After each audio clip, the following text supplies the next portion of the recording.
Welcome everyone to the Environment Committee for the 26th of April 2022. My name is Andrew Kearns. I'm the Manager of Strategic Planning at Hawkesbury City Council. Hawkesbury City Council acknowledges the Darug and Darkinjung people as the traditional custodians of the land of the Hawkesbury. We pay respect to all elders, past, present and emerging, and acknowledge all Aboriginal and Torres Strait Islander peoples as the first persons of the country. Just a few procedural matters before we formally commence. Committee members and members of the public attending the meeting in council chambers are advised that in the event of an emergency, you will be asked to proceed in an orderly manner to the nearest exit following the guidance of our warden. I'd also like to advise that the meetings of council committees are recorded. In the terms of the Privacy and Personal Information Protection Act, this may involve the recording of personal information provided at the time of the meeting. The recordings are made to assist staff in compiling the minutes of the meeting and to enable the podcasting of council committee meetings. The provision of any information that is recorded is voluntary. If any person does not wish to be recorded, they should not address or request to address the meeting. Recordings may be made available to other persons where such access is in accordance with the relevant regulations. Recordings are stored on council's record management system. For the benefit of those persons who will be addressing the committee, it is expected that you will refrain from making any insult, allegation or personal reflection against any person present or not at this meeting. This request relates to both your address to the meeting and any answers given in response to questions from the committee. As a courtesy to others, it is requested that mobile phones either be turned off or on silent. Are there any apologies? Councillor Lyons Bucket is an apology, I think. Councillor Lyons Bucket, yep.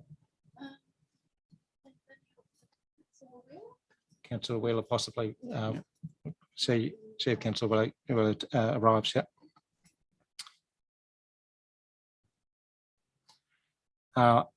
As required by the Code of Conduct, committee members are required to disclose any pecuniary and or non-pecuniary interest in relation to matters on today's agenda. Are there any interests to disclose? No. Can I please have someone to move the minutes from 6th of July 2021? Moved Councillor Connolly, seconded Councillor Kotlash. Yep. The committee will deal with items that have registered speakers at the start of the meeting. Committee meeting attendees who have registered to address the meeting have a limit of a time limit of 5 minutes to speak. Committee meeting attendees who have not registered will be asked by the chairperson at the end of the hearing, registered speakers if there are any further speakers that wish to address the meeting and may speak for a period at the discretion of the chairperson. When called, please speak clearly. At the end of your submission, please remain available to the committee to ask questions. So the first item for today's agenda is the election of a chairperson. As this is the first meeting of the committee of this term of council, the first item of business is the election of a chairperson. The business papers contains a recommendation that the chairperson of the Environment Committee be determined. Is there a mover for that recommendation? Councillor Connolly? Yeah. We'll deal with this one. Yeah. So moved Councillor Connolly, seconder. Councillor Reardon. Yeah. The election of the chairperson will be conducted by myself. Therefore, I call for any nominations for the chairperson of the Environment Committee. Nominate Councillor Kotlash. I second that. Nominated by Councillor Connolly, seconded by Councillor Reardon. Councillor Kotlash, do you accept that nomination? Yes. Thank you. Are there any other nominations? No. There is one nomination for the chairperson, Councillor Kotlash. In that case, I declare Councillor Kotlash to be the chairperson of the Environment Committee for this next 12 months. And I will now hand over to Councillor Kotlash to chair the balance of the meeting.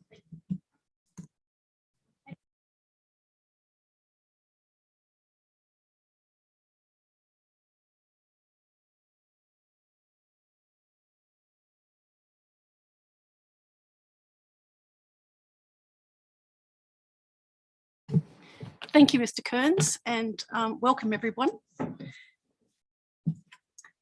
Have we got a list of, oh, you've got it here, thanks.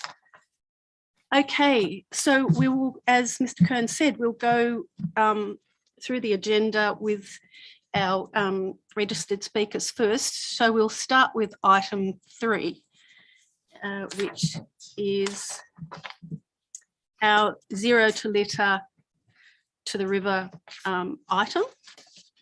And our first speaker is Mr. Roger Griffiths.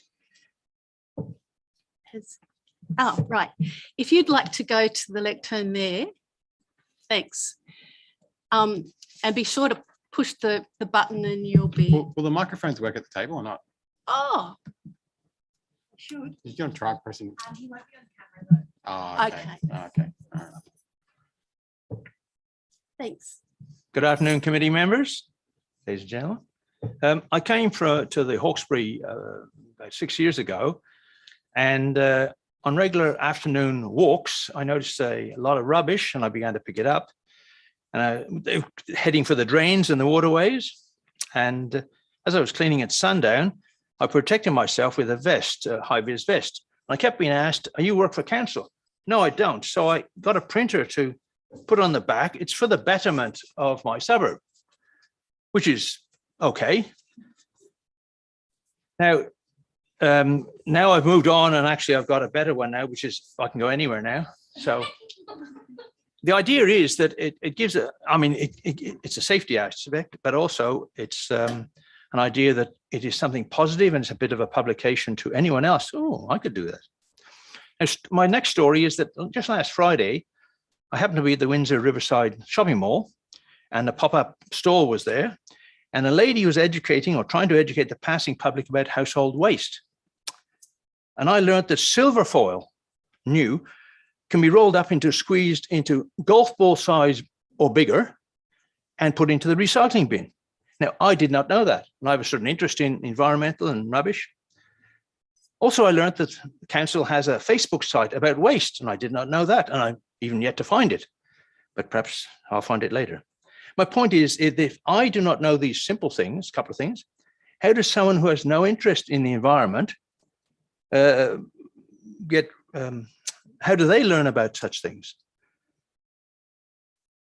The Hawkesbury public needs to be regularly prompted, I feel, about these snippets of information that keep the interest rolling along to make waste management somewhat exciting and positive. The old cry being, do the right thing, put it in the bin. And once we become pleased with cleanliness in our area or our own area, we begin to ask, what can we do to improve it? We move from cleanup to creating something like this. The local rugby teams do their practices on a local reserve. They haven't for a while, but they were. And before they practice, as part of honoring the land that they use to practice on, perhaps they should do a cleanup walk around first before they start doing anything else. And just, it moves the thinking firstly into litter awareness, and then caring for the land, and then moving a thinking on perhaps to planting shade trees around the practice area in the edges of those fields. There's more from the cleanliness, it moves to what can we do to enhance this area? Or perhaps we could encourage owners of large land areas to consider creating a nature reserve on part of their land in order to, say, bring back the regent honey eaters or install artificial tree hollows for powerful owls. If we can improve our thinking to do the right thing, benefits and beauty will follow, and all will enjoy it. Our culture creates consequences, for better or worse. So if we can change the culture, enhance the environment, and move towards zero litter to river.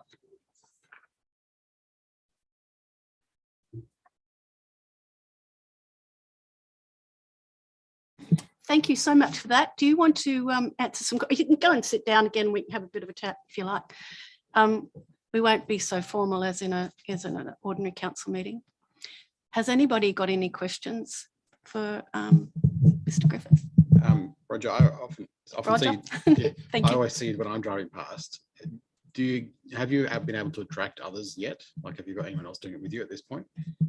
I've done a few spontaneous Clean Up Australia events, not on the day, but other days through the year. And a few people there are a number of encouraging individuals in the area that, yeah, I'll be in that. And they do it. It is a handful, I mean, like a handful, not many. Thank you. Thank you. That was really excellent, and you have had some really excellent ideas. The next speaker is Matilda Julian. Thanks, Matilda.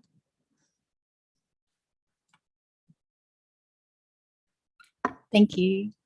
And Roger, you've really inspired me already today. So thank you so much for speaking about that. Just by way of background, I live in Bilpin and I've been organising annual cleanups for the last few years, and we get about 30 to 35 people in the Bilpin area. I'm speaking today because when I was reading the business paper for today's meeting, it seemed that even though there were really great suggestions and submissions made for this particular item, it seemed like there was a bit of lack of enthusiasm to follow these suggestions up, and particularly when we've got these great suggestions coming from high school students and groups.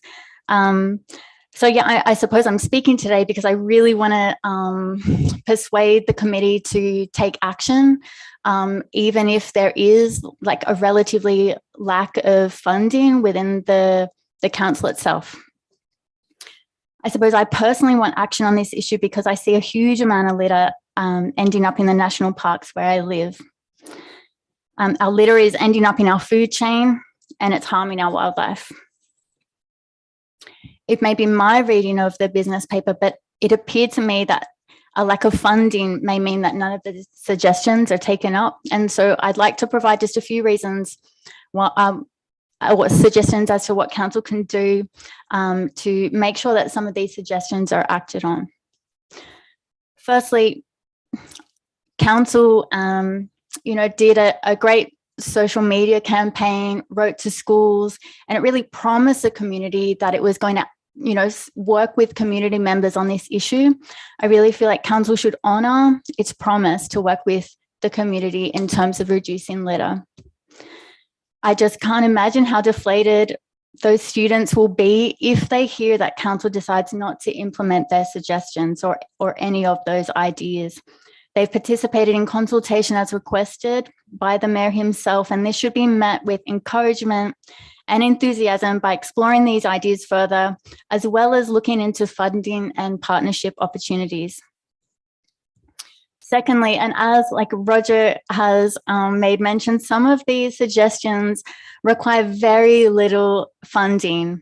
Ideas such as providing high-vis vests that might be printed, using existing services and networks that council has, like the business network, tourism network, to encourage best practice within our small business community. To encourage waste reduction strategies such as compost, like Roger mentioned, he didn't know about, the part of the council's website about waste reduction. Like that can be changed quite easily and with little funding, or without funding really. And also organising specific cleanup days, particularly for the river and our waterways. Of course, some suggestions may need extra funding.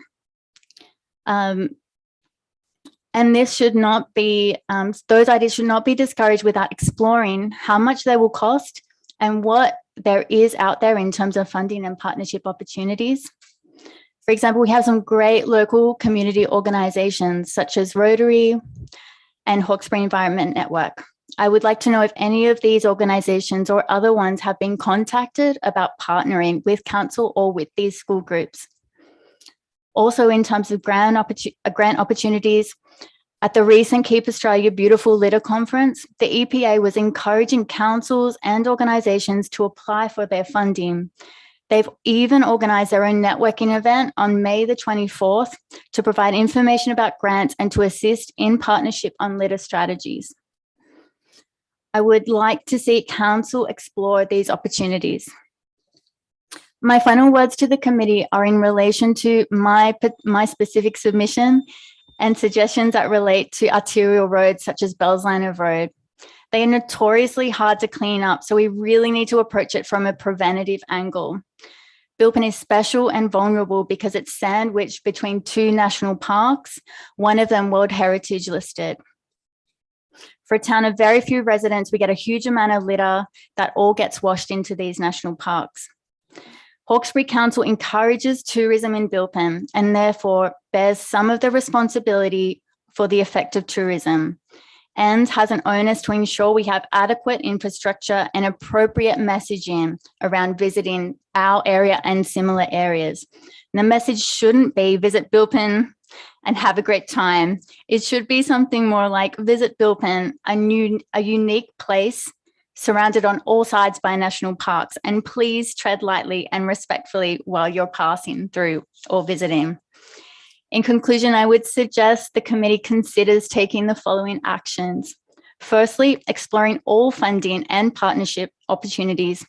And secondly, meeting with these groups from Colo High, Bede Paulding, and other interested parties, and determine which suggestions can be best supported by the funding and partnerships available. Thank you.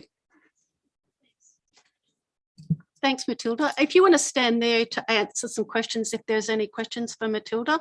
I'm sorry, I forgot you were off camera when you go back to your seat. Yeah. Thanks, Mr. Mayor. Oh, sorry. My question was just about Bilpin, and I know we've sort of had some discussions about this, but it'd be good to get on the record here in this meeting. What infrastructure you do feel is necessary to prevent the litter at Bilpin? Yeah, we get a huge amount of tourists, but presently there's no open or public recreation areas. The one oval we do have is currently being upgraded. It was in really poor condition for a decade or two. It's currently closed because of it's being upgraded, but in the upgrade, there's only 2 shelters. So for the thousands of people that Bilpin attracts, 2 shelters in one public space is just so inadequate. There's no other places really to stop and put things in a bin. So yeah, like we just need sufficient areas for people to congregate publicly. And sorry, I know I'm putting you on the spot, but is it your view that that just needs to be better facilities at Bilpin Oval, or you think there's other places that council has access to in Bilpin? Yeah, it's interesting. When the oval was being upgraded, I think I spoke to a couple of people from council. I can't recall the details, but I've said from the beginning, 2 shelters is just extremely insufficient. So even if more shelters were provided in that area, it's quite a large area, and more shelters could be put there, that would be great. There's also another rest area at Mount Tomah, and I know that Mount Tomah is not within Hawkesbury City Council, but it's definitely something where it would be really appropriate to work with this other council and make sure that, you know, there's that's another available spot for people to stop and put litter in the bin, etc. Yep. Thank you. Thanks, Matilda. Yeah, sure. Yeah, and the light will come on, hopefully. Just the big grey button on the bottom of the microphone. The silver one. Yeah. You're on. Thank you. Just to pick up on what Matilda said about the schools and their submissions to do some work for the environment. I'm from the Hawkesbury Environment Network, and we would very much support the schools in being able to do something like that. I understand Bede Paulding has an actual environment group amongst the students, and then Colo High put in a submission from their SRC. And if Hawkesbury Environment Network could work with the council, we'd be very happy to provide a small amount of funding to provide a couple of relief teachers who could go with the students if they want to do cleanups or if they want to film themselves doing litter collection or something like that. So I just want to put that out there, that Hawkesbury Environment Network supports that initiative from the schools, and we'd like to be involved in that with the students. That's terrific. Thank you very much for that. Thanks, Matilda. That's the end of our registered speakers. But if anybody else has any other burning issues, I'm really happy for us to hear them. I'll open it up for. We have a relaxed attitude in this committee. We've just decided we're going to be very relaxed and conversational. Oh, Thanks, Bill. Okay. Look, honestly, I could have spoken on every one of the items here. So I think you've seen too much of me over the last 22 years. Well, quite a few of you. Look, I agree with what Matilda and Jocelyn have said. A lot of the litter stuff is also being pummeled into the kids at school. My kids came home, but we were already doing it at home. But yeah, look, anything that can be done. Again, littering for the environment's a death by 1,000 cuts. Everything that doesn't go in the bin, I routinely pick up bits and pieces around.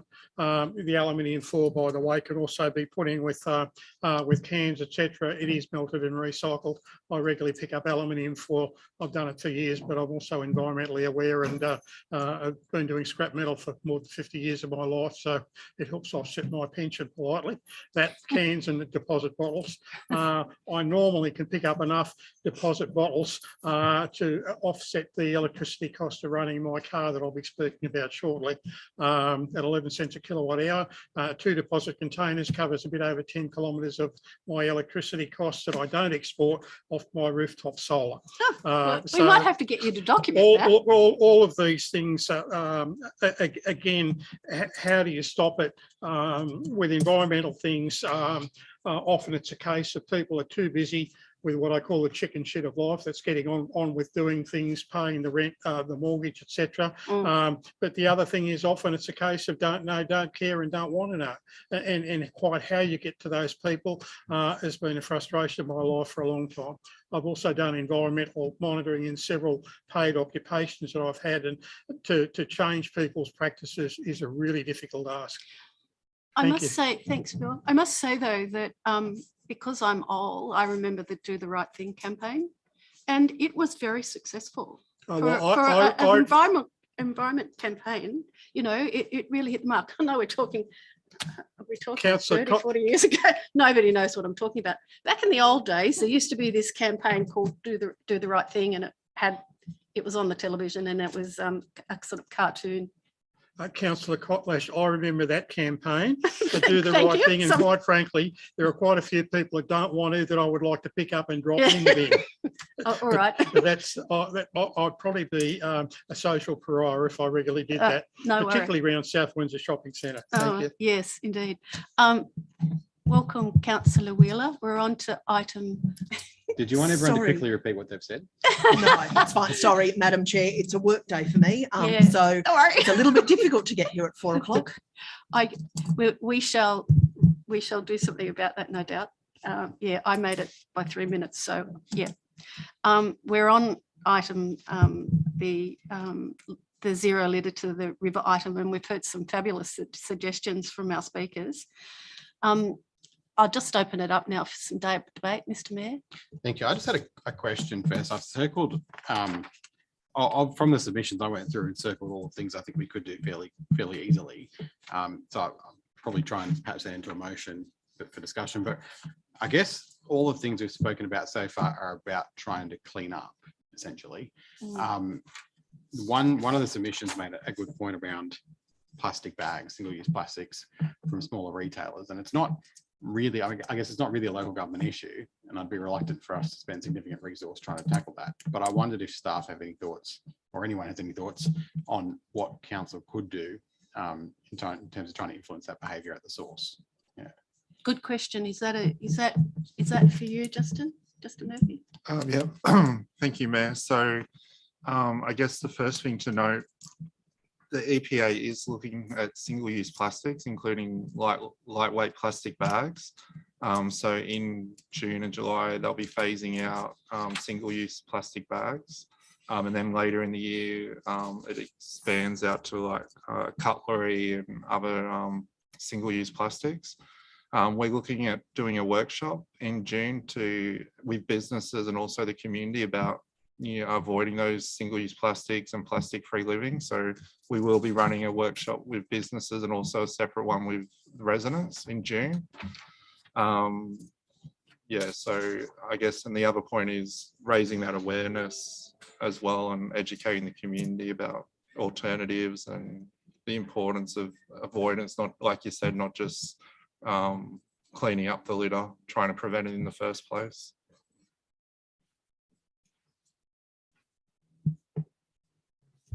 I thought the suggestions from schools were quite good. Yes. They spoke about going out and filming while they worked. And I thought that would be very good.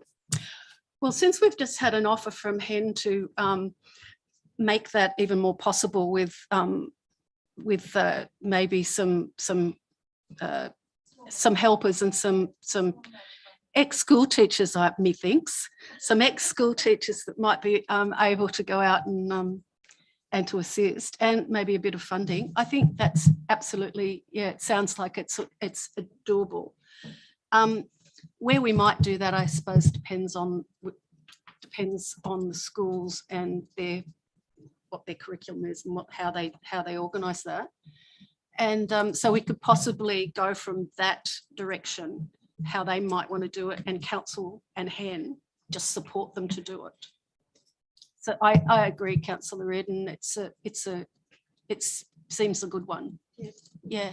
Actually, we missed out on the Clean Up Australia campaign, which would probably be really good.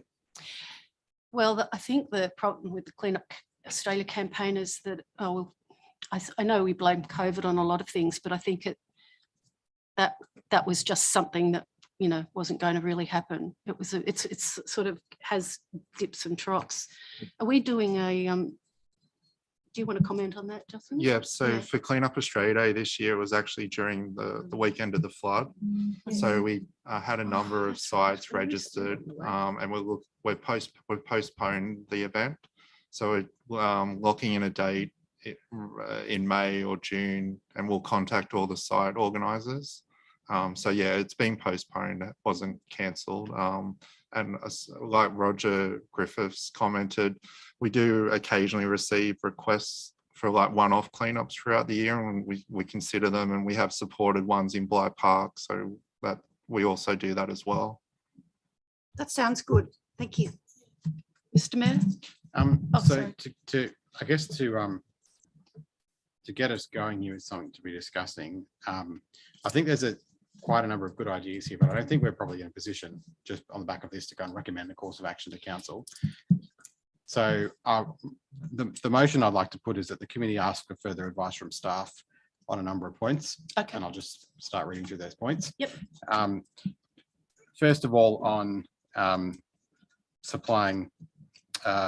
setting up a Hawkesbury helper system to supply high-vis shirts to people collecting rubbish. To look at the provision of bins and shelters at Bilpin Oval, working with Blue Mountains Council in regards to the Mount Tomah rest area and making that a suitable place to sit and therefore isolate the rubbish to. I've gone the wrong way.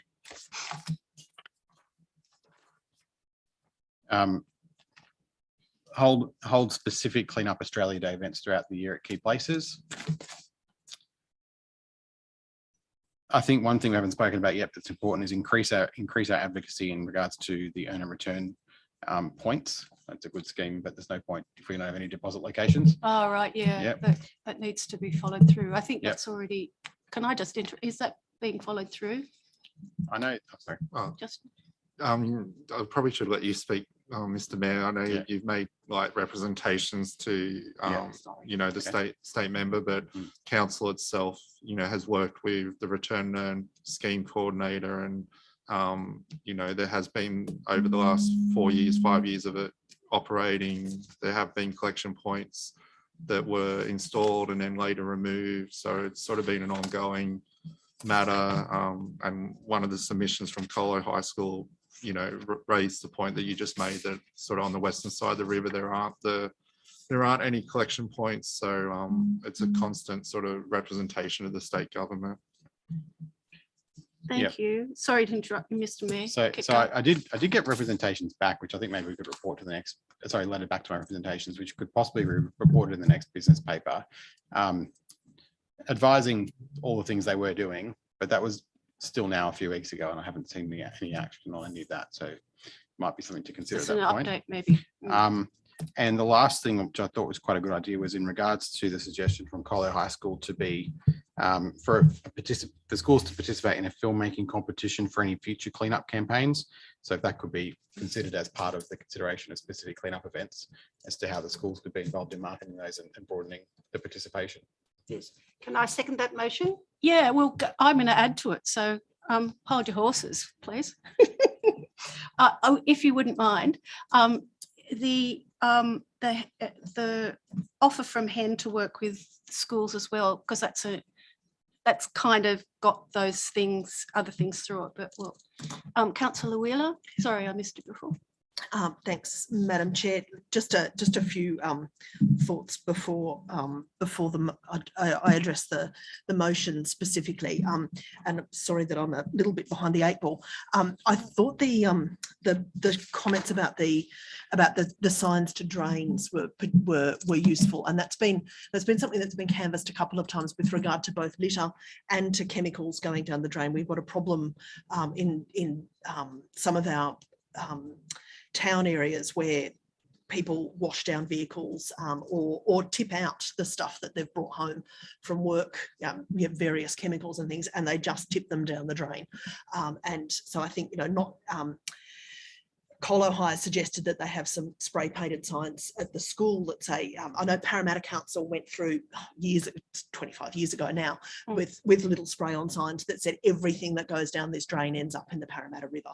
And I think that's quite powerful messaging. And we should be doing, I think we should be doing the same thing here. People have and I think arguably here people have a stronger connection to the river than they do in a much more urbanised place than Parramatta. So perhaps if we could address those, add that drainage signs, and look, that I think we could do that as a means of involving the community as well, and that you could get a group of people to go out and do that rather than relying on our staff to do it. It becomes a community engagement tool. I think that the work that Roger's done in Bligh Park has been particularly notable in involving people who live around there, and those things are cumulative. It gives people a sense of pride in the place and a feeling of belonging and responsibility that I think is quite powerful. And so I think we should move on that. I think it's pleasing to see that the EPA is moving on plastic bags.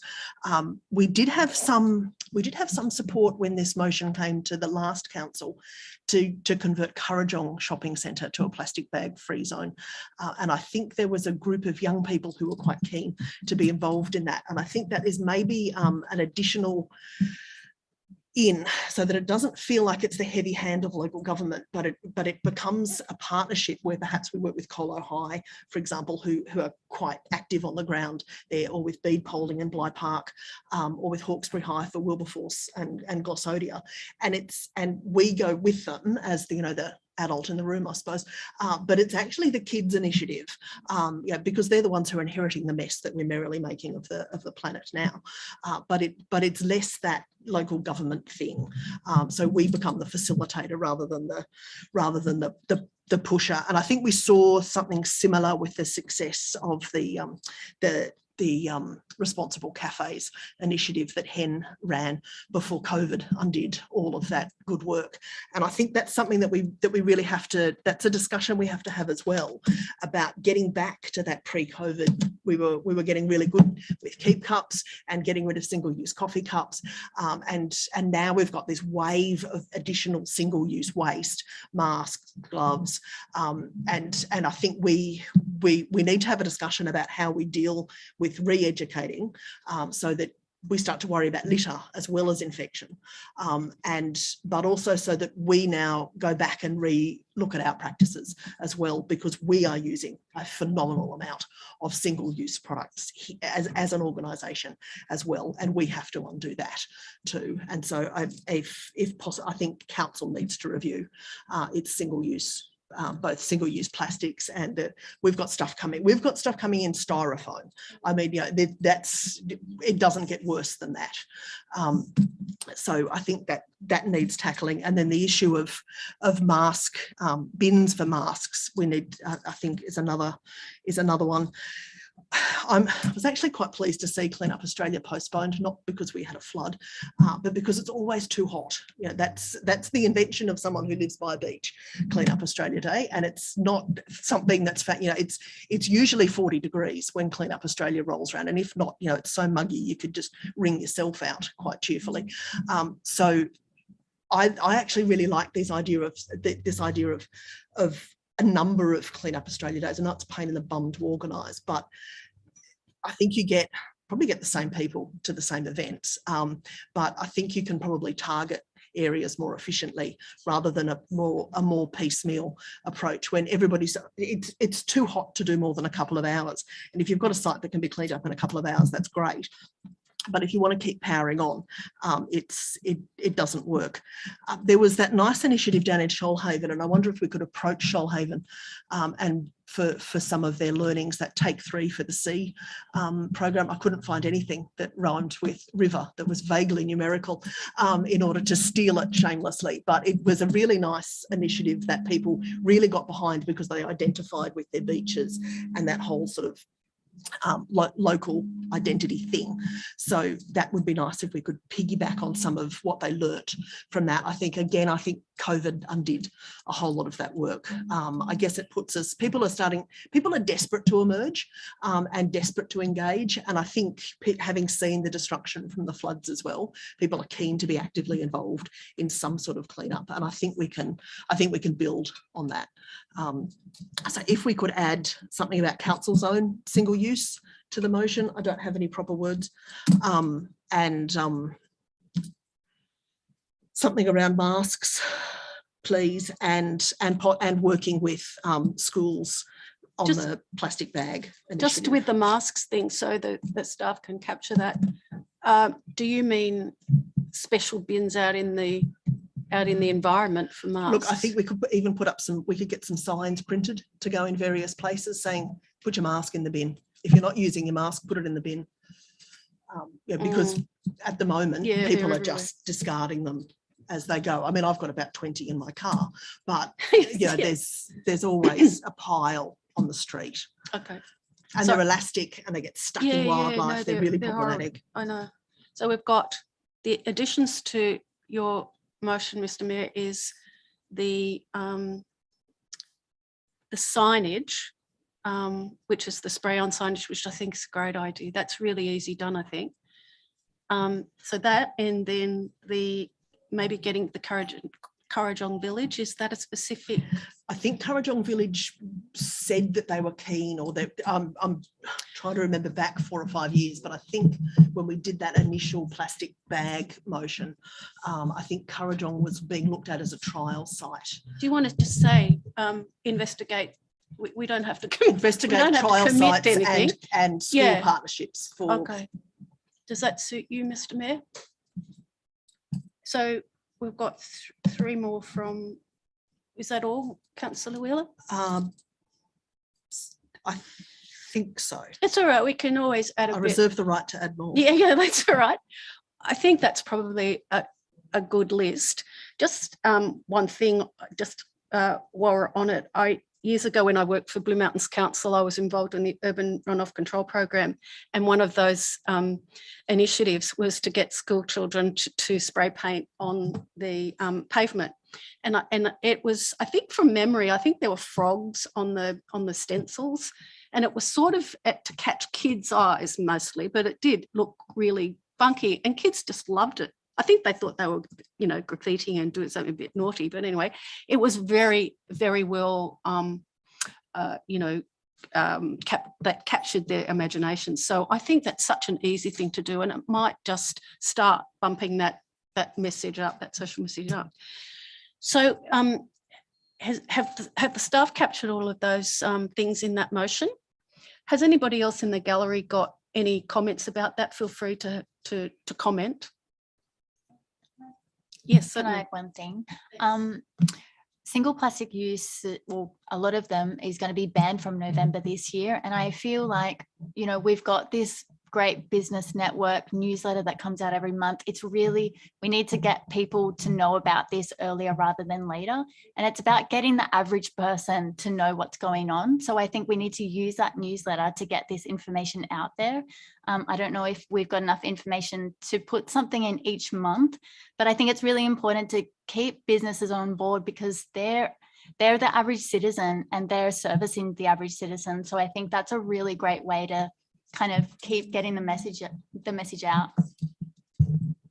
Yeah, I Ms. think Smith? that's a good point. I think we should look at doing that. And I also think if we have information that we can provide as a council regarding that, probably to put the two ideas together, you'd probably find school students very happy to go and distribute that directly to retail businesses. Sorry, just saying, I think you'd find that school students interested in this would be very happy to go and distribute something to retail businesses. Yeah. Much easier than them having to ask them to do anything. And they still feel like they're getting involved and getting the information out there.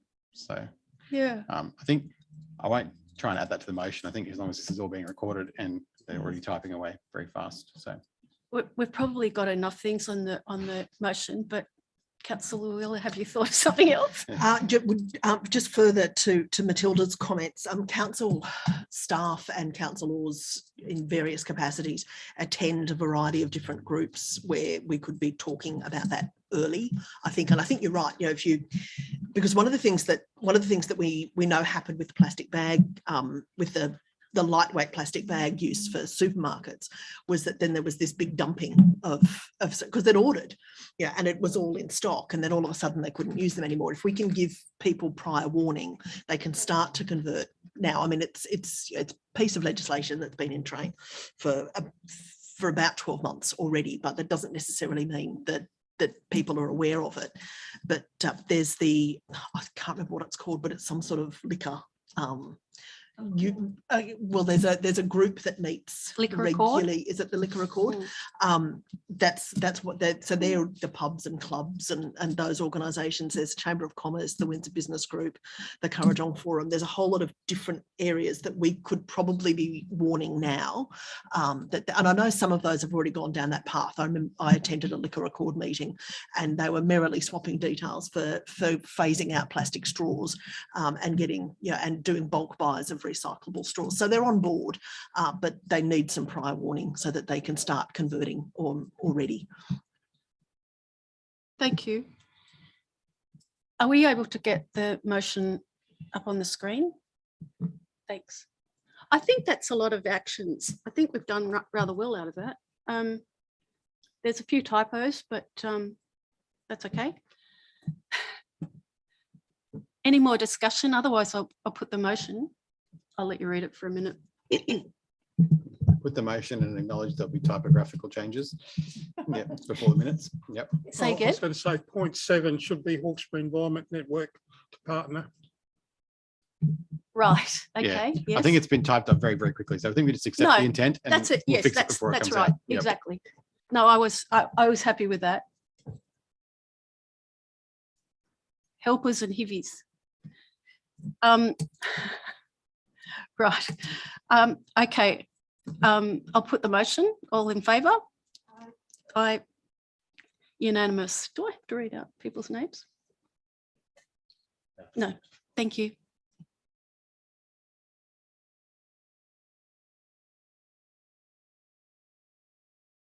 Thank you. The next item is item 4, and we have Mr. Bill Snedden to address us. The item is about council's electric vehicle scoping. Can I say something? You certainly can. Ms. Sorry, Smith. I didn't realize that there were no further motions on that item, but I really do feel like some of those items and ideas may incur expenses, and I feel like it's important to explore funding opportunities so that if some of these ideas present expenses that council can't absorb currently, at least then we've explored funding opportunities to say that, hey, well, we can apply for this particular grant through the EPA. So I would maybe ask that someone move another motion or that it be added to that particular motion. That You're right. Yeah. No, you're right, Matilda. And in the the second point in the business in that item in the business paper was to seek funding. But I think we're so used to, we seek funding for everything and anything we can possibly get. Like we're not going to miss any funding opportunities. Well, sorry, but I was disappointed to see that no one from Hawkesbury Council was at the litter conference, and I would like to see someone to attend the EPA's networking event. It's just a one-day event in Sydney, and there's just actually a lot of funding out there right now for litter reduction, and I think that it should specifically be part of the motion. Sorry. Thanks. Just for your benefit, can I get one of the staff to say what funding we might be able, if that's not putting too much on the spot? Could I just add something there, just if that's all right? Yeah. I think my intention was certainly that was captured in the motion we just moved, because what we've asked for is that to be brought back to the next meeting of the committee. Yes. So for each of those things, for us as a committee to get advice on how we may implement that, which would, my understanding was that would include what funding sources are there. So I don't know that that's been missed. Yeah. Absolutely. Yeah. But it's my understanding that we are actually pursuing already funding from the EPA on waste. Is that right? Anything in the pipeline? No, so we haven't made any grant applications in terms of litter. There's been, the EPA largely works with Keep Australia Beautiful in terms of their litter grants. So there hasn't been a recent round for councils. There was a recent round for like community groups and non-government sort of organisations. But saying that, like, there was only, I think, 4 or 5 grants awarded across the whole of New South Wales. Right. But, definitely, like Matilda's saying, we've the EPA is looking to announce a new grant round. And so what I get from that, and from what the Mayor just said about all of those things, is, you know, embedded in each of those things, the staff will either, I guess, talk with environmental groups, Ken and I don't know whoever else is around to actually get community funding when that's offered, as well as council pursuing it. So I didn't want you to think that we weren't going there, because, you know, that's, we need to, desperately need to. Thanks.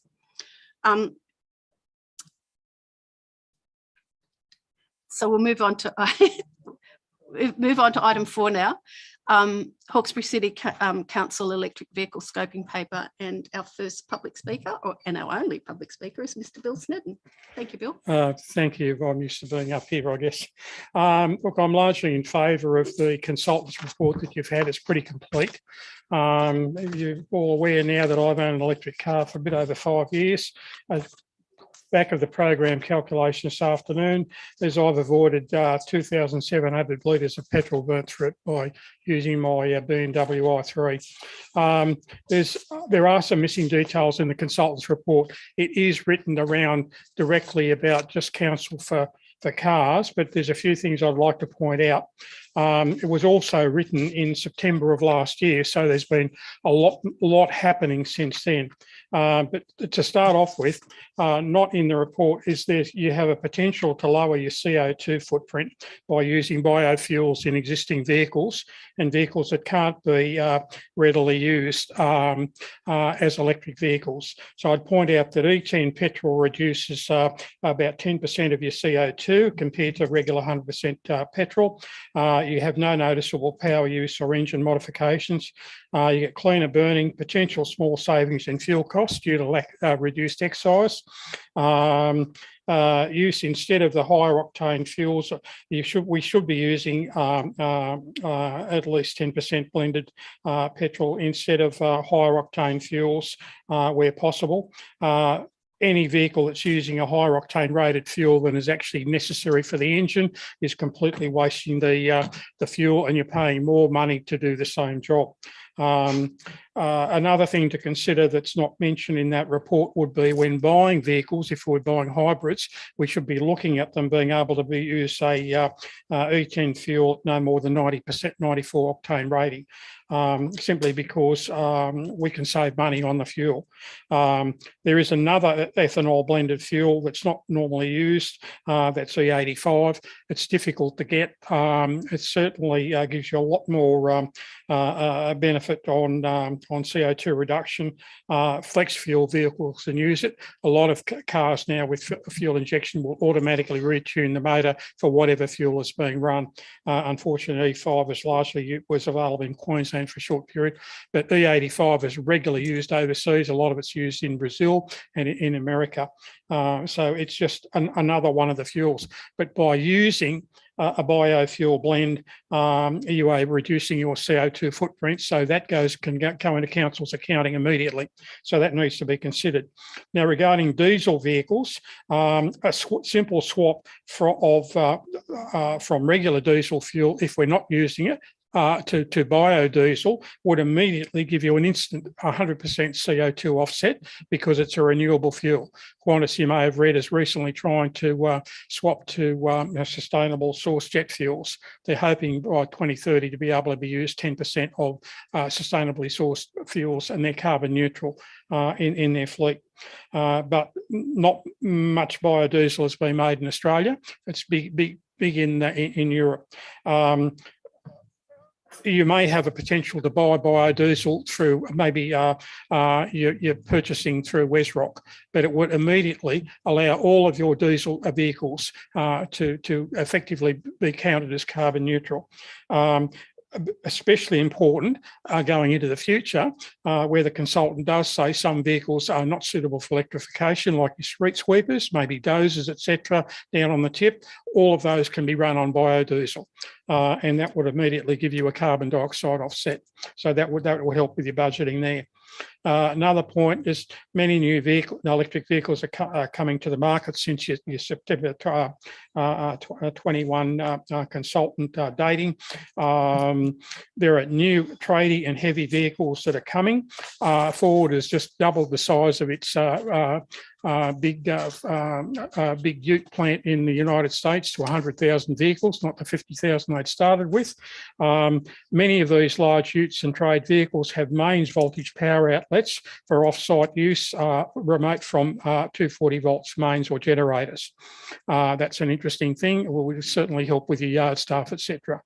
Being used in vehicles off-site, so they wouldn't need to carry generators, for example, and you can recharge power tools or run directly off the main battery. The computer on board these vehicles monitors the charge state, and it'll cut you off pretty quick if you're getting too low on the running range of the vehicle. A third point is council vehicles will be charging off carbon neutral electricity from your bulk purchase at your larger buildings, courtesy of Mayor Calvert. We have an 80% renewable energy purchase. So any of the electric vehicles you're charging at the large facilities will automatically be carbon neutral. And that's not to also forget your on-site solar areas where you could be charging during the daytime. So you would want to avoid charging electric vehicles ideally from the smaller buildings that aren't on that renewable power purchase. So you immediately do some significant things about reducing your CO2 footprint by but once you start purchasing and charging your own vehicles off council's capacity.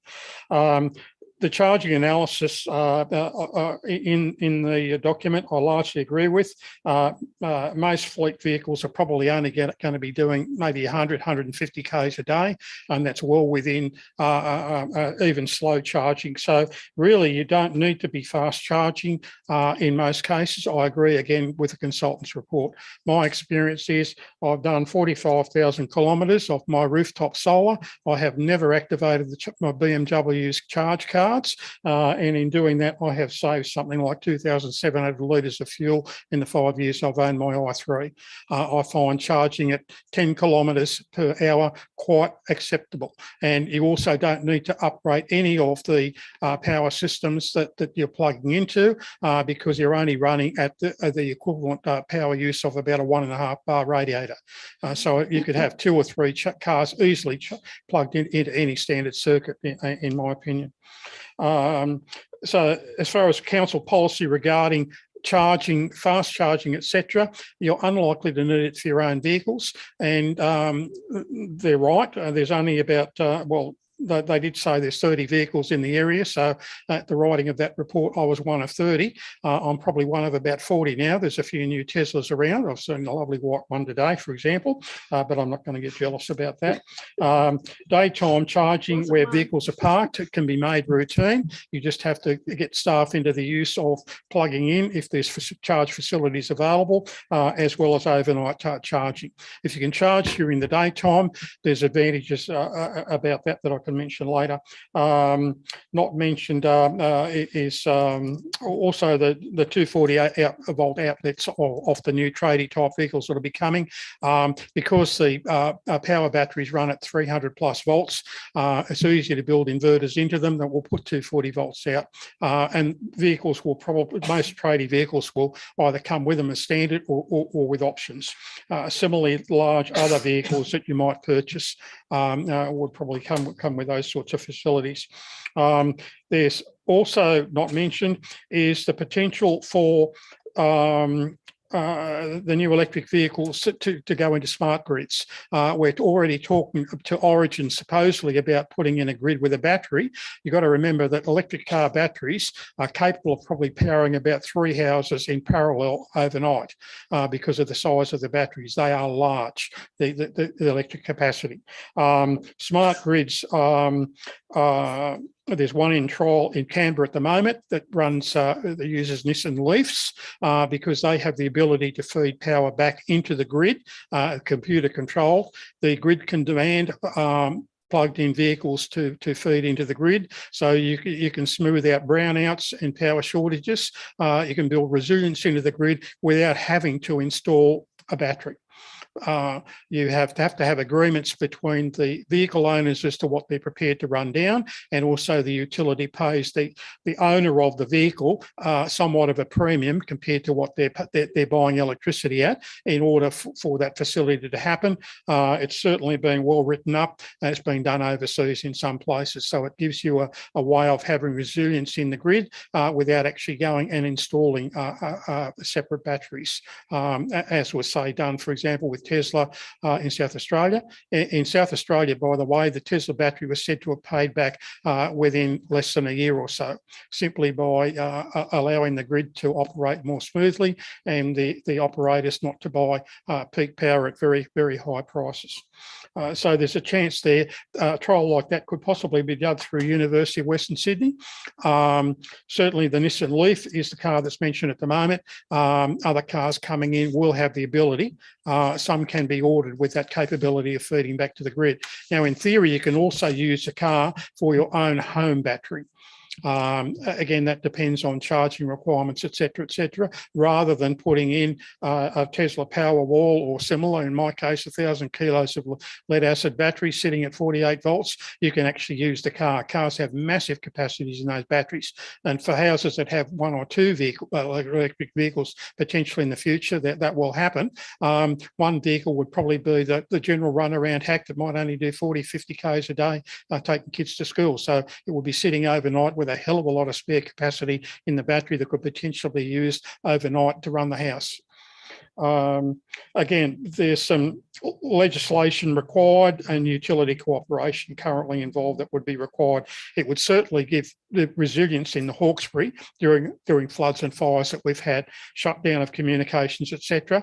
If we can do that, if we have vehicles, even tradie vehicles with large batteries capable of running communications, etc. in the field when the grid goes down, big tradie vehicles with 100 plus kilowatt hours batteries could probably run 4 or 5 days worth of communication without being recharged. They could also be recharged off a generator, etc. So there's potential to do things that really haven't been considered in the report, but then the report for the consultant is about directly for council's use. Further not mentioned is charging off the rooftops, which I do and have done for 5 and a bit years very successfully.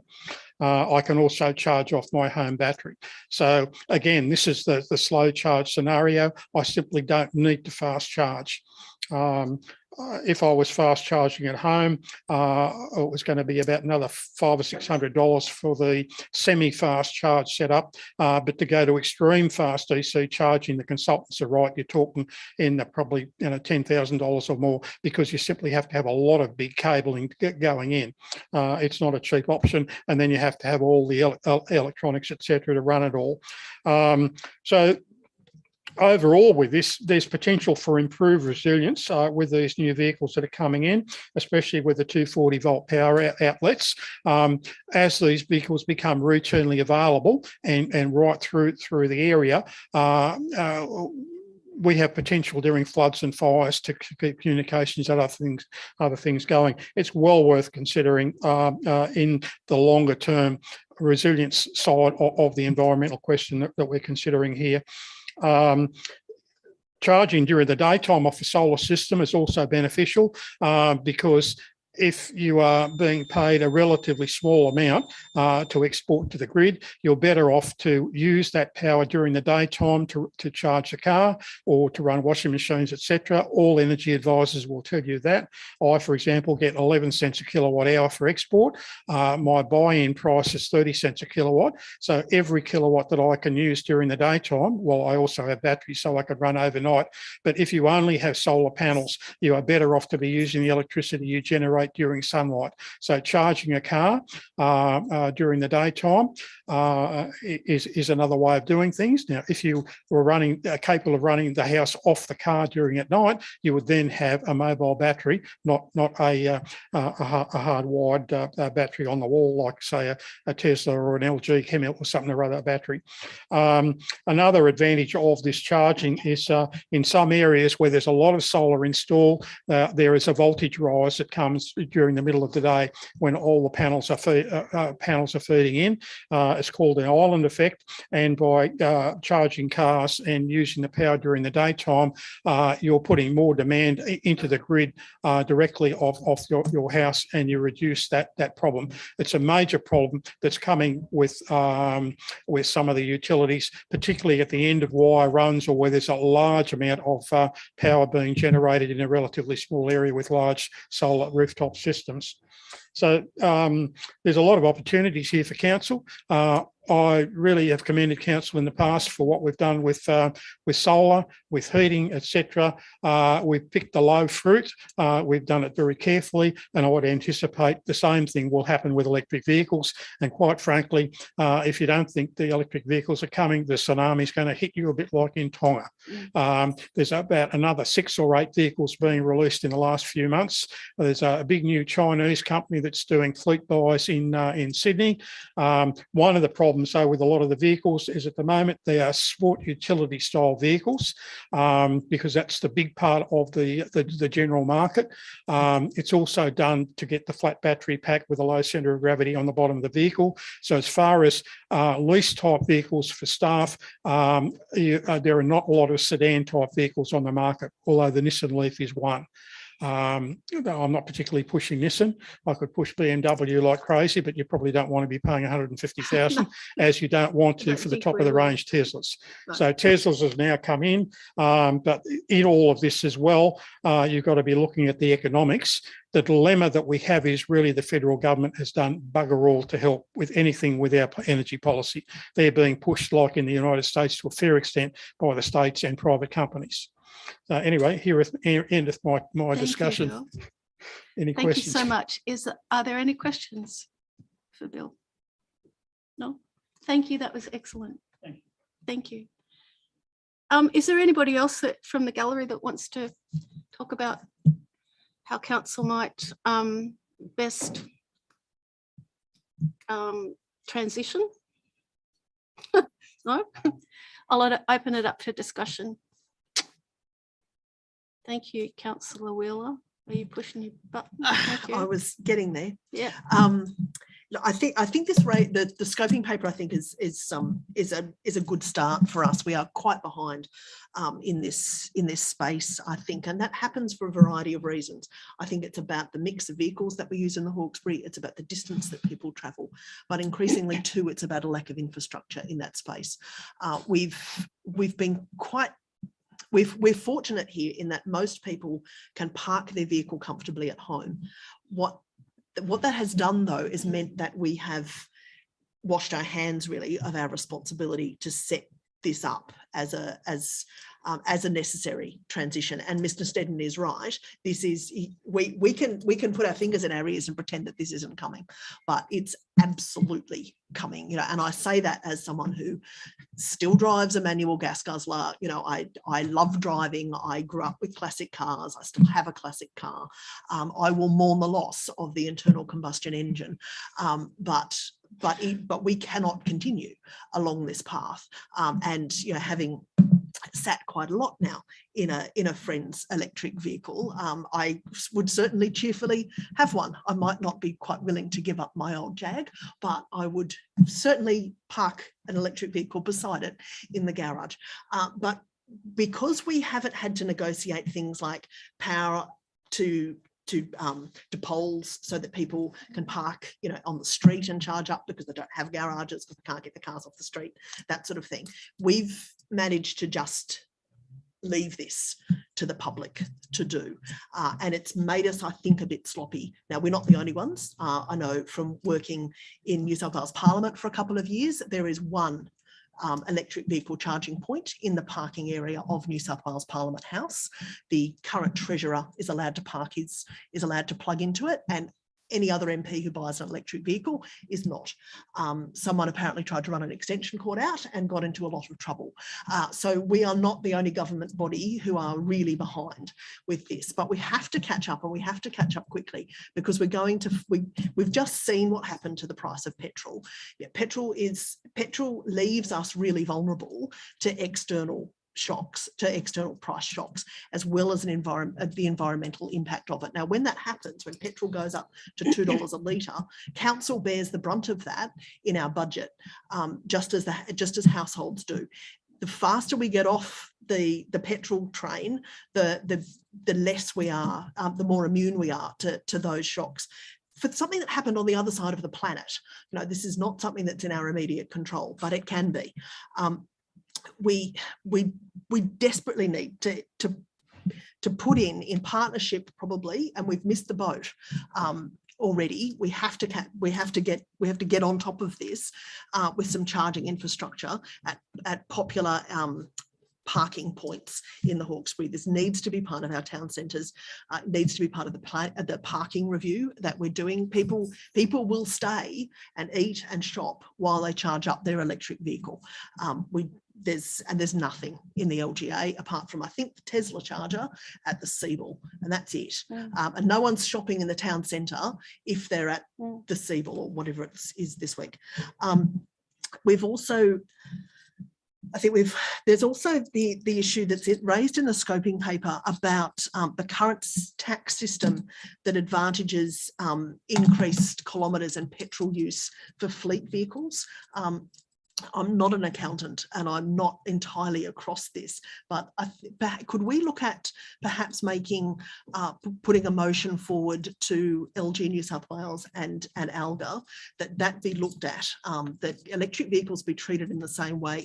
You're still travelling the same number of kilometres, just because you're not pouring petrol into the tank shouldn't mean that you're disadvantaged tax-wise. And I think that's something we as councillors could take to those meetings for further advocacy. It's not something that they're going to necessarily listen to Hawkesbury Council on, but if it comes from Local Government New South Wales or the Australian Local Government Association, we might get someone paying some attention. And the other issue is our fleet. Now, I think we've started talking about doing some converting to hybrids, and there's that mention in the scoping paper about hybrids, if they're not used properly, actually can have worse fuel economy than ordinary vehicles. And so I'm wondering, as we've started to roll out some hybrids into our staff vehicles, if we're educating those staff on the usage of those hybrids, so that we are taking advantage of their electric capacity rather than just running them as heavier, more expensive internal combustion engines. Thanks. Thank you, councillor Wheeler. Mr Mayor? Yeah, I don't disagree with any of that. One question I had was around the FBT. If someone, I'm not sure if anyone here is across the detail of that. I wondered, reading that, why that made sense. Given that FBT takes into account the total operating costs, including deemed depreciation. Could you speak up, please, Mr Mayor? Sorry, trying to lean into the microphone. Yeah, given sorry. that FBT takes into account the total operating costs of a vehicle, if the total operating cost of an electric vehicle is lower, why would FBT be penalising an electric vehicle? I didn't really follow that logic. So I this did a is bit what of- councillor Yeah, and I did Wheeler a bit of just a said. Google on it before the meeting because I was shocked, sort of a bit stunned by that, and I didn't find anything in the industry that suggested this was a widely held position. So I don't have a problem with the advocacy if it's required, but I was confused as someone who prepares a lot of FBT returns as to why that would be the Yeah. case. I must admit, I was curious to know whether anybody else was advocating this, or is it? No, I assumed that it was a kilometre. right. Charge. So No. we Fee. need It's that's a clarification on that. depreciation. So the reason that in the You know. like in the business paper suggests it's higher is because the initial capital cost is higher, and therefore the deemed depreciation is calculated off a higher initial capital cost. But which is true, that does make sense. But what it's also in the calculation is your operating costs. So your petrol is in the calculation too, and the electric vehicle shouldn't have any, and therefore that should be the offset to that, you would think, if it does in fact stack up. There is a policy, there's an election policy of the Labor Party to remove FBT altogether on electric vehicles, but that's neither here nor there in this discussion. That goes further again, but in terms of just wouldn't mind some more advice on where that's come from. Yeah. Okay. Yes. Can we note that? I don't. Yeah, we can take that on notice and get back to you on that. Yep. Is that all the discussion? Okay, I just wanted to have a bit of a look at the recommendation that's in the business paper. The first one, it says council adopt the Hawkesbury City Council electric vehicle scoping paper, blah, blah, blah, blah, blah.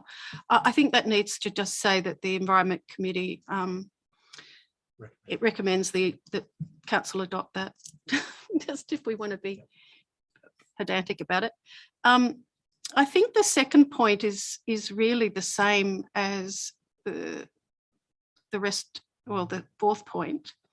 I don't quite understand the differences between it. It says council staff continue to review the opportunities available to transition council's fleet to electric vehicles. And then it says council, number 4, council staff pursue opportunities to meet council requirements and resourcing capacities to assist in the facilitation of this transition. I'm not really sure I understand what difference that is. Is that sort of one and the same thing?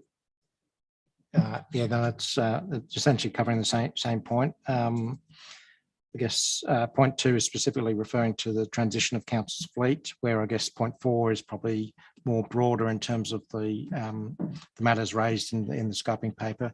Remembering that the main areas in the scoping paper is obviously transition the council fleet, analyse the demand for charging infrastructure, and then the building and infrastructure guidance, so that the guidance to the development sector in terms of the type of infrastructure that does get it put into place. Yeah. Okay, is everybody happy with that? Or- Yeah, so I'm happy to move the recommendation as is with the word recommend. I mean, noting that, points 2 to 4 don't really require a council resolution anyway.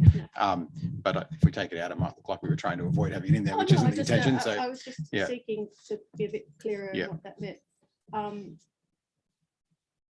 Yeah, no, happy for that. Oh, I haven't, sorry. Well, what did I say? No, good, I'll that's second great. it. I'll second it, Madam Chair. I'm I'll happy. second it. So, yeah, so I was moving that. okay, moved, Mr Mayor, and seconded councillor Wren. Yes. Did you want to say, no, you're right, okay.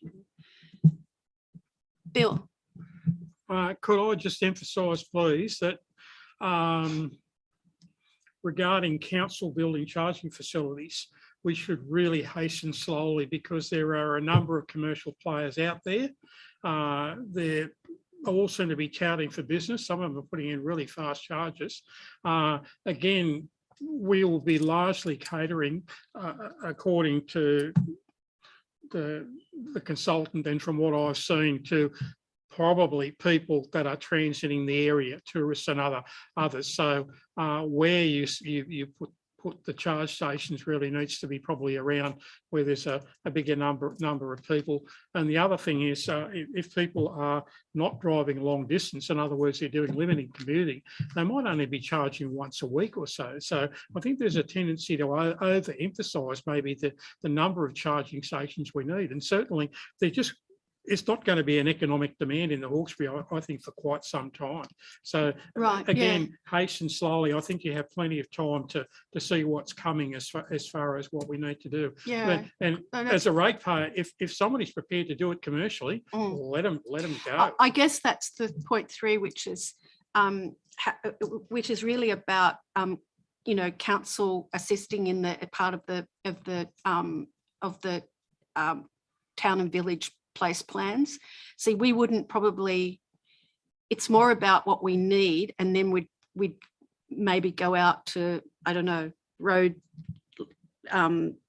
industries, or what am I trying to think of, like the NRMA and different motoring bodies that might do that, because in the early days, some of those motoring bodies actually put in charging stations for nothing.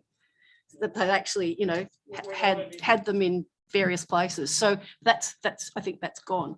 So we're mindful of that point that you make, and I think that will come out, and that's why I think we're going to consider that. And you're right, we have to consider it. We have the Moving advantage slowly. here that we're not an inner city council that's been pushed by quite a number of wealthy outspoken people in a small area. I mean, I never thought I'd own the vehicle. It's only because of my mother's inheritance that I own my car. I never thought I'd get there politely. Yeah, I mean, I've been driving and flying radio control things for over 30 years. It's a different experience sitting in it. But again, I think we have somewhat of a luxury of time. And certainly, if there's a business case for other people to come in, like supermarkets being built, etc., yes, of course. we have 1 or 2 shopping centres that we own only because nobody else is going to do it. So if we can sit back and get it right. Yep. And it is changing. I know, and I agree, that what's available and who's going to do it seems to be a changing feast. But moving along, thanks for that. We have I'll put the motion. Have I put the motion yet? No, we haven't. Oh, Councillor Wheeler, sorry. Can I just address a couple of things Sure. that have been said? The idea that we hasten slowly, look, we have none. I don't think we could hasten any more bloody slowly than we already have, quite frankly. We will be at a standstill. We really, I think there are some advantages in not being early adopters, and no one could accuse us of that in this instance. But I think council's role is to identify the site, to advocate and to facilitate, and that's what we're able to do because we're doing these major, these major planning works. And we've just about finished that, and we've got a parking review as well, and that's an extensive parking review of Windsor and Richmond. It's not a small thing. We will be able to identify, I think, appropriate sites where we can not only provide, get an external body to provide one of these charges, but we can make sure that it's located in the most advantageous position, not just for the end user, but for leveraging town centre activity, so that it serves more than one purpose. It's not just people charging up their cars. And I don't think that I think there will be very few people in the Hawkesbury LGA who use it to charge up their own cars. People here will largely be charging at home. This is to catch a tourism market that we know we are missing now.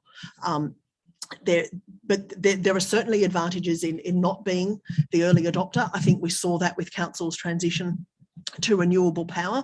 Just for the record, Councillor Calvert was mayor at the time, but the work was done by the staff, and I would hate for it not to go on record that Lachlan McCure, council's building services manager, was largely instrumental in that in that quick and frankly really economically advantageous transition to renewable power. Thanks. Thank you, Councillor Wheeler. Mr. Mayor, as the mover of the motion, did you want to write a reply? Mr. Mayor. Thank you. I thought not. Thank you. Yeah, see you. Thank you so much for participating. It was really lovely to see you. Bye. I'll put the motion. All in favour? Unanimous. Thank you.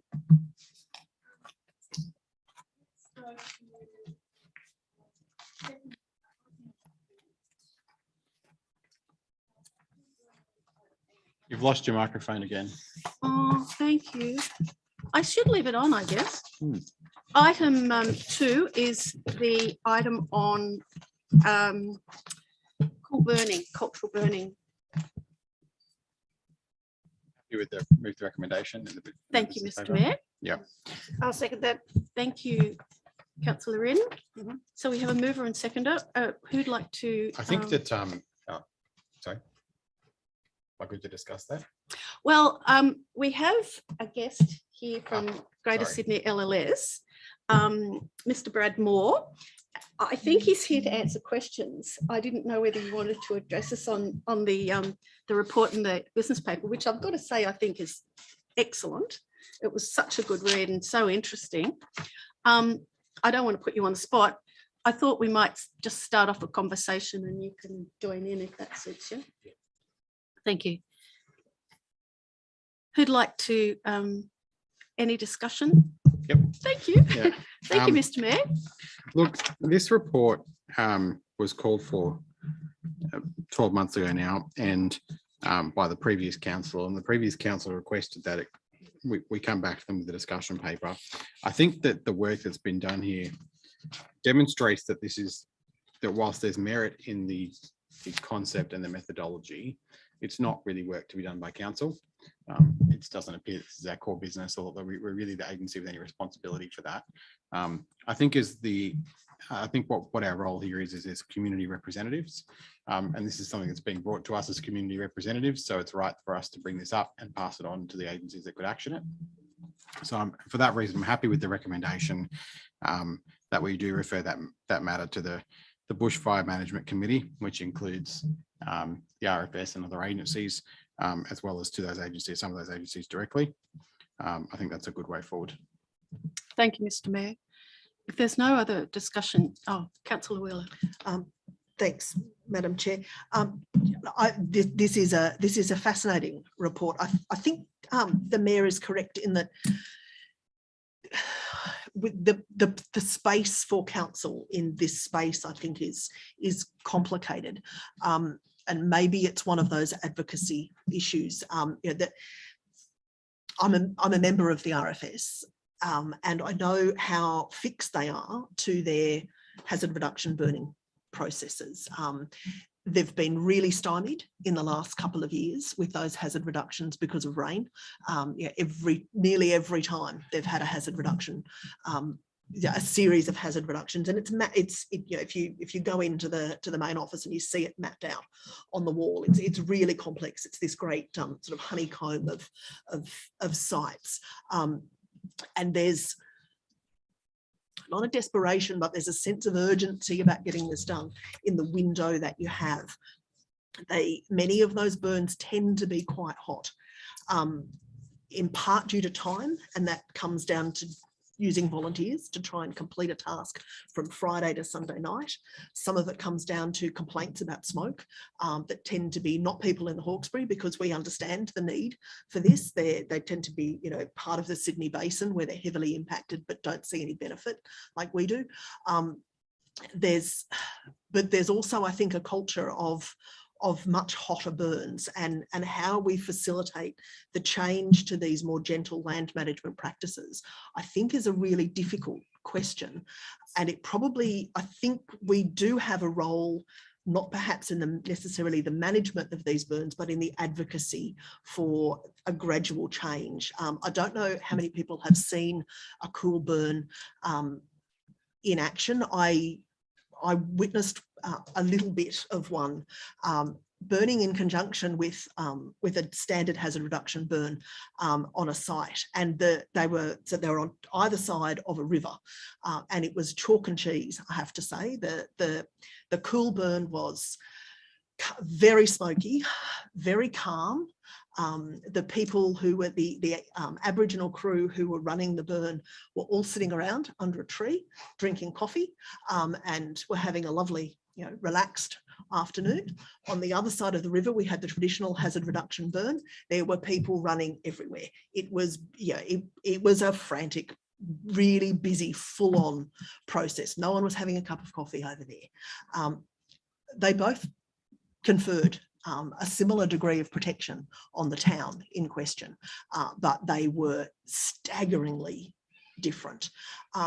The bush at the end of both was far less impacted by the cool burn than it was on the other side.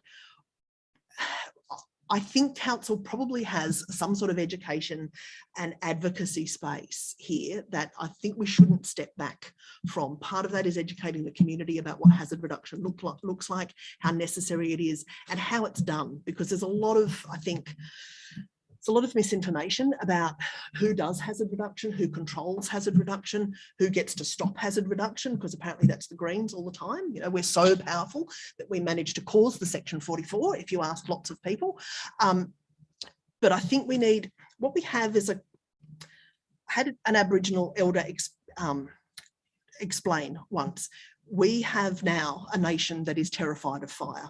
And that's justifiable, I think, given what we've seen. But before we white fellas turned up, we had a nation that used fire, respected it, and saw its potential. We've lost that, and I think that we shouldn't just hand this back to the other agencies and say this isn't ours. I think we can start this slow process. It's a process of healing, I think, both of the land and of the two cultures together, where we start slowly moving towards far greater use of this practice. We've got people using this at Yellow Monday. I think we've probably got some sites where we could call for cool burning done of council sites. Certainly, there's groups that can do this locally, and I think we can use, some of our sites could become demonstration sites for this. It would take the pressure off the RFS volunteers as well if we were to go down this path, but I don't think that we can just bounce this off at this point. We're at a crossroads. We should be moving forward. Thank you, Councillor Wheeler. I'd actually just like to ask Brad about that. Are there some sites in the Hawkesbury that is Yarramundi already being, to your knowledge, hopefully I won't put you on the spot, are there cultural burning practices happening in Yarramundi? So hello everyone, thank you for inviting me to the meeting today. I'd just like to acknowledge that we're on Darug country, acknowledge the Darkinjung people of the greater Hawkesbury LGA, acknowledge our elders past and present. If I hold, I don't have to hold that. Okay, so yes, as far as your question is concerned, there has been a number of cultural burns that have been undertaken at Yarramundi Regional Park around the Shores Creek Aboriginal Place area. That's been done over a number of years as a reintroduction of a cultural practice and reclamation of a cultural practice done in collaboration with national parks. There's varying kind of degrees on the understanding of why people are actually implementing those burns. And initially, from what I've seen from both talking with the community there and also with national parks, it became a social and cultural reclamation movement. But what's actually underpinning that too is an environmental restoration understanding as well. And so I've been involved in that one. I'm actually a Chairperson myself, so I've been involved in the Yarramundi burns, but also looking much broader across the Greater Sydney, including in the Hawkesbury LGA with national parks. But there's a growing interest from land management bodies to work with First Nations communities to look at the environmental management aspects of cultural burning as well. So it's beyond the idea of, and there's been a bit of discussion already around hazard reduction. Hazard reduction, from my understanding with, very knowledgeable practitioners that I'll work alongside, is well and truly a byproduct of managing healthy natural systems that that accommodate fire.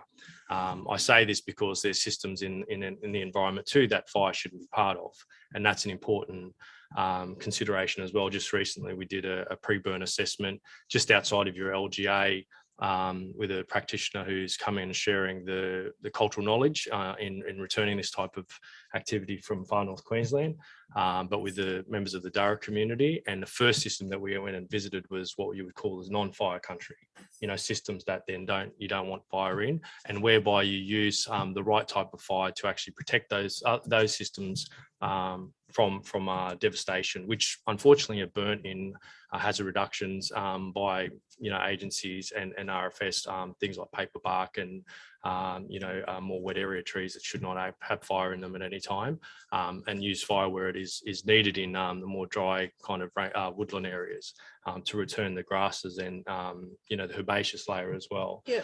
So I'm working on that a lot across Greater Sydney with different communities, First Nations communities, as well as different land managers at through different tenures.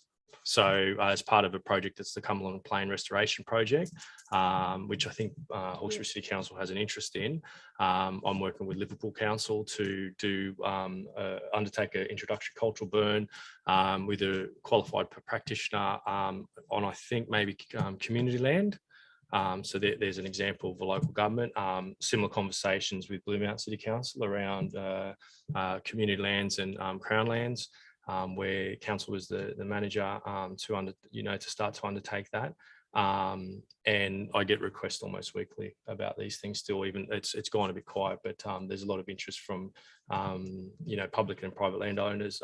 There's also private bodies and private state agencies that are actually embarking on this as well. So it's a thing of I guess in this part of the world, reclaiming that cultural practice, as Councillor Wheeler said, but it's also a practice that can have a strong outcome towards healing impacts of historic trauma, but also healing country through that as well. So I guess that's kind of in the broader example of where I'm going. The other thing that we've been busily working on at Greater Sydney Local Land Services is how to structurally support these types of burn, because at the moment, as far as legislation is concerned, it's not very clear, and hazard reductions are one way that people have been doing it, but there's limitations that come with hazard reduction certificates as well. So moving outside the sphere of the RFS, because this is an RFS activity, we're looking at other ways to support both private and public land managers in how to do that in collaboration with First Nations people, traditional owners. I will emphasise that the front end of this report talks to that relationship, because any time that I'm approached by people around an interest in cultural burning, my first question is, do you have a relationship with the people of that country? Because that's the head of catchment. Having the relationship with people from the country around how that country is managed moving forward, as it was for countless generations beforehand, is the fundamental question. The next part of that is around then taking approaches to caring for country and being genuine in that approach, which is genuine in that relationship. And one component of that is managing country through fire. So it's a sequence of things. But I have been talking to some of your staff about this as well, where sometimes if you have a catalyst or an opportunity to work on something together, that can further that relationship. So I guess that's kind of where I'll leave it at the moment. We've got support programs that we can do through, we regularly put out things like Caring for Country grants that can be applied for by First Nations groups and or land managers. But there are other ways, I'm sure, through state and federal funding that these things will become more of a common practice. But it's a common practice around putting fire on country for cultural and / ecological values, which in essence are the same thing, not as a sense of protection of assets or property. The biggest asset that we need to protect, as one of my friends from Fire Stick says, is country itself. So yeah. Thanks, Brad. Just one thing I'd like to sort of add to that is last year I put up the conservation and restoration strategy, and I know we've pared it back a bit, but that whole notion of council understanding, that what we've got and how to protect it, and I look at this sort of burning in I think in the same terms, is that I'd like to know where significant ecological, communities are, or koalas, or whatever we're trying to protect. I don't actually think about this as being hazard reduction. I think about it as being that kind of, that glue, and that, or one of the things that you would want to do to be able to manage the environment in such a way that we get a bit of restoration, and we get some, we start clawing back the damage that we've done. And I suppose that whilst I agree, this is not really council's, really, it's not our responsibility. I think we can really play a big role in identifying those places and bringing people together. I just think we've got, and it's funny because when we were first talking about the conservation and restoration strategy, I tried to get across the thing about identifying catchments, and we could actually just identify areas of significance to the First Nations people, and we could do that in, I don't know, lots of ways, but we just have to start that. And so I'd really like to see us, be able to say to people, identify which catchment you're from, or you care about, or you belong to, and start talking about the land and start, I guess, embracing that feeling of caring for country. I think, that's something that I think we have lots to do. So Councillor Wheeler. Thanks, Madam Chair. Could I suggest an additional point to the motion then? Yep. So this would be a point 2, which would be that, so point 1 would stay the way it is, but council work with LLS to identify land managed by council. So that would include both council owned land and Crown land that council is the manager for, that should be managed using cultural burning, and then that needs an action point added to it, I think, and further report to this committee about transitioning that land to cultural, to this type of management. Yeah, I think that's a really good addition. No, I'm happy with that. Is that okay? Yeah. Also, I would like to start that conversation of being good neighbours, because it seems that you work a lot and you've said a lot about national parks and wildlife and the reserves and the World Heritage Area, where we are neighbours and where we can make that, where we can connect on that. I think that's something that we need to include as well, because there's no use you doing all this lovely stuff somewhere and then and we're going, getting the, what's a fire equivalent to a machete? You know what I mean? Like, it's just, it just sort of doesn't, yes, that's it. So if we get a handle on that, and even if we just get a handle on it, not necessarily acting on it now before we actually know where we're at, I think that's a good, I'd be really happy. I think that would be a step forward. So that's I think that would be good. Councillor, yeah, I confer, because one of the things we talk about is the idea that for the proper management of country, it's tenure blind. The idea that then there's a line on the map that's national parks, or a line on the map that's, Hawkesbury City Council, management or what have you, it is kind of all those layers of colonisation that sit over the top. And so therefore the idea of then putting fire in where it can across a healthy system is probably more, is the way forward and the beneficial way too.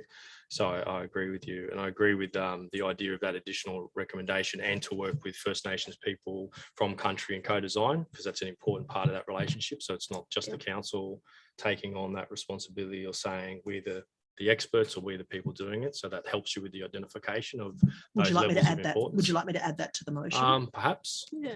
And to look at where these opportunities arise, because one of the things that I'm also working on is where across the region we can continue to find opportunities to rebuild and reclaim those skills across different types of country, because a fire in a grey box country is different to a fire that you'd put into an ironbark country, and it's different to the fire that you'd put into a stringy bark country, or a bloodwood country. And so these opportunities all start to provide the community reclaim knowledge to be able to continue those practices, which in due respect is what Europeans first inherited when they came here. Yeah. And what they've seen and described is the result of careful management, for eons. Yeah. So, yeah. Yeah, oh, okay. Your light's not on, Danielle. So that would read council work with local land services and First Nations people Brilliant. to identify land. Blah, blah. Thanks. Thank you. Has anybody else got any other comments before I put the motion? Oh, do you need a right of reply, Mr. Mayor? I remembered. Thanks. I'll put the motion then. All in favour? Aye. Carried. Thank you. And thank you, Mr. Bradmore, for your expertise, and thank you for coming. We really appreciate your presence here and helping us through this. We'll go on to the next item, which is item 5, increasing tree canopy. You're welcome to stay if you've got anything to add to tree canopy. Careful management of tree canopy and old growth trees. Yes, you do. Established Good. from burning. See, I knew that. Thank you. Councillor Wheeler. I'll move the recommendation in the business paper, but with an additional point 3, which I'm sorry I haven't provided because I'm a study in disorganisation this Yeah, no afternoon. worries. I'm on the same boat. The existing point 1 and 2, and then a point 3 that it's formed. So the Environment Committee, point 3, form a working group to develop an urban forest policy to include consultation with the Hawkesbury Environment Network and Western Sydney University.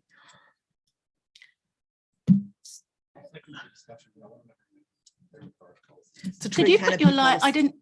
It's a tree canopy policy, but with extra layers, basically. Okay, I'll second it. Thank you. Can I make a suggestion, just to set us on the right track though? Do we need points 1 and 2? If they don't say much?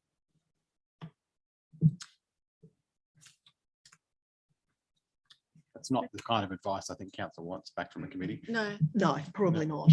no. Sorry, I'd be happy to scrap them and just go with. As long as we continue to seek funding. Yeah, Oh no, that we goes would as a anyway. given. Yeah. Don't we put that in after everything? Yeah, Mr. Kearns would like to address that. Just highlighting that we have been very recently successful in receiving funding to undertake an urban forest strategy. So we've received funding from last week, I think it was, that was announced. So we're obviously in the process of working through the funding agreement and then putting that out to quotations in terms of consultants to undertake that work. Yeah. Thank you, Mr. Kearns. So how would that, so I'm wondering how that would marry with your recommendation, motion that you've just proposed? Don't know, because I looked at this initially and thought this isn't not getting doing anywhere. anything. No. Aside from what we would do anyway. So I guess now we've got funding for, because to be fair, council moved this motion for an urban forest strategy in 2017 and it's now 2022 and we've lost more tree canopy than we've planted. Yeah. Just to be really clear, that this is at crisis point. We are one of the hottest areas in Western Sydney. We are losing tree canopy. We now have a policy in place where you can remove 25 metres of tree canopy around your block in a rural zone. So we're losing more tree canopy than before. So we really need to ramp this up. And I think, I'll be really keen to receive a strategy from somebody else, but I think there's still room for us to work towards some of this stuff within the LGA if it's not sucking up council resources, which we are constantly told we don't have. Can I make a suggestion that whether it's possible for a working group to work with the consultant? Would that satisfy the reason you? Could we just simply recommend with this new information that council consider the best way for the community to be engaged in the development of the urban? Yeah, yeah. Because that's just been a bit of a game changer. I'm just concerned that this is going to fall over again. No. Having waited. No, it won't. All this time. And what I'm also concerned about is that we get a tree policy that fits here, but that also isn't the bog standard. I don't want a bog standard tree canopy policy. Yeah. I want an urban forestry policy. Yeah. There's no point planting Yeah. gum trees all up the street, or Yeah. liquid ambers, or plane trees, or crepe myrtles, or tallow woods that have got big weed potential, like we keep doing, and pretending that we've ticked this box. We have to have, we need to have multi-layered plantings. We need to have an urban forest, not just tree cover. They Yeah. need to be suitable species. They need to be climate ready, and ready for the next 30 or 40 years. There needs to be attention given to irrigation of these trees, Mhm. future maintenance of these trees, succession planting. And I don't know what we're going to get back from a consultant, but there are some good tree policies kicking around from other councils, but none of them do enough to cover all of those bases. And I'm concerned that we're just going to get the same thing back. Can I suggest maybe then that the working group scopes out I don't know how far we've gotten with what did we ask the consultants to, what's the grant? Well, Haven't done anything you yet. haven't done anything. We've only just been advised in the last week that we've been successful in obtaining that particular grant. So that's under the Greener Neighbourhoods grant. So obviously we're in the process of preparing a brief for consultants in terms of that. Do we know how much That's our we've next got? action. Yeah, Do we know how? 50,000. Yeah. 50,000 and a timeline? I don't have that at hand. Yet, Does the no. grant stipulate a timeline? It probably does, but I Yeah, haven't got okay. that information with me yet. Mr. Mayor, I wonder, is it possible then, I'm kind of throwing this around with this new information, that is it going to be a holdup if we ask for the brief to come back to this committee before it goes out to market? Is that, If we did a working group quickly, that could come back to the working group rather than the committee, which would then have, because that would have to be convened, the business paper has to go out. That's, well, but the thing is, the working group, we'd have to go and pick who we want on it and form the working group Yeah. first. Whereas we could just have a committee meeting, and if you've got people in mind, you can invite them to the committee meeting. And we can just Yeah. have a round table. Yeah. Doesn't have to be formal. Timeline's 12 months Oh, Okay. timeline, oh, thanks. for spending the money. just to have it completed. in Yeah, 12 okay. months. So we'd need to Thanks, tender within Charlotte. that So process. Well, I think that'll get us going. Yep. 12 months from now, from when we put the scoping in. Yeah, okay. so is that the motion we're going with? We've had a few around. Yep. Did you want, right, anybody else got any comments? You've got your light on, Mr. Mayor. Do you need a right of reply, Councillor Wheeler? Probably, can I just clarify what the motion is? Yeah, Now, that would seeing be a my good name's on idea. it? In the right of reply. No, good. Do we have those words from the staff? Yeah, we've moved on from that. So I think with the committee is recommending that the committee be We'll get there. the committee be consulted with the brief before the brief, or the committee be consulted before the brief for the urban forest strategy goes to market. Does that need to come to sorry, does that need to come to a committee meeting, or could we do that online to make it faster? Could we do it out of session? Yeah. We could, or we could just have a committee meeting just on that basis when they need a few days notice. But I that don't would- mind which way we go. But if we just did it offline, then we wouldn't have to have a meeting with the staff and the, All right, well, in And which the- case you might want to recommend that if we're going to exclude the broader community, we might just recommend that it goes to the full council rather than just us. Yeah.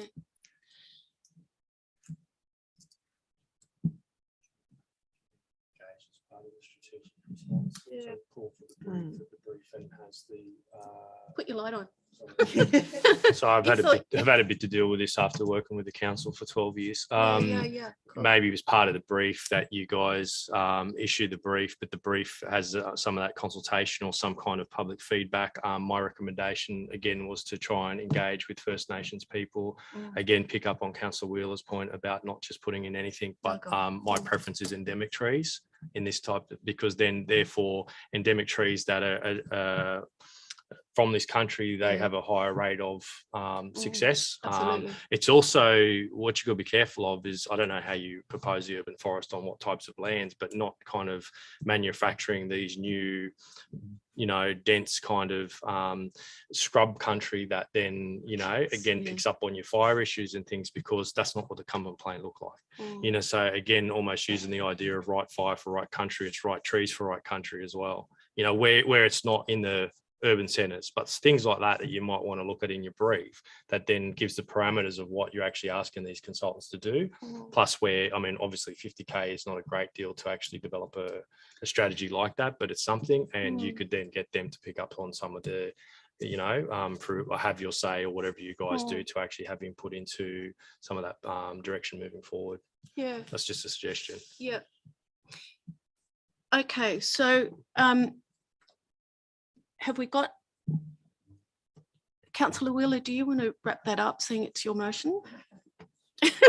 No, you know, I'll just gladly hand that over to you. So I think there's probably a couple of aspects to that. Sorry, there's probably a couple of aspects. I think the first one is that the committee be consulted prior to the brief going to going out to market. Yep. And you can interpret that in the, I'll leave that deliberately loose, and you can interpret that whichever way you like. And that the brief include a public feedback phase. Yeah, okay. And then we can, so that's coming back to a committee meeting, so we're clear on that. Well, it's coming back to the committee. Somehow. Yeah. And if it happens to be in line with other things that are coming back, we'll do it then. And if not, we'll do it Yeah. to get it going. So we meet the timeline. Okay. So can I just clarify what's Yes. coming back to the committee, the brief? Before it goes out to, Before it goes to tender. So you want it to be endorsed by the committee before it goes out to tender? We want to eyeball it. and then we so have that to get it's it got- endorsed by council then, don't we? Well, I don't think it No, needs I to be don't think we endorsed. do. We just want No. to have a look at it and provide any feedback. Yeah. Yeah, Yeah, okay. so I suppose how I'm understanding discussion. this, we will draft the brief, we will send it to the members of the committee and broader council, that send it to all councillors for Yeah. their comment and input. Yeah. And then we're in a position to finalise it to send out to the market. Okay. And we That's can how I'm take that reading out to, we can take that out to our own networks for a bit of That's right. consultation. Yeah, think. and but part of the brief would obviously engage, Yep. can include engagement. Okay. Okay. Are we all clear on that? We don't need to have it up on the screen then. Councillor Wooler, did you want to write for it? No, thank you. Good. I'll put the motion then, that we understand it. All in favour? Carried. Thank you. That's the last of our items. So that was really beautifully timed, everyone, because there's another committee meeting shortly. So I'll close the meeting at 5:56. I hope oh no, it's 6 o'clock on the, sorry, my Fitbit's running slow, which is, there's a few jokes in that, my Fitbit running slow, but thank you everyone for attending, and thanks for your attendance to our gallery. Thank you. And to you, thank you.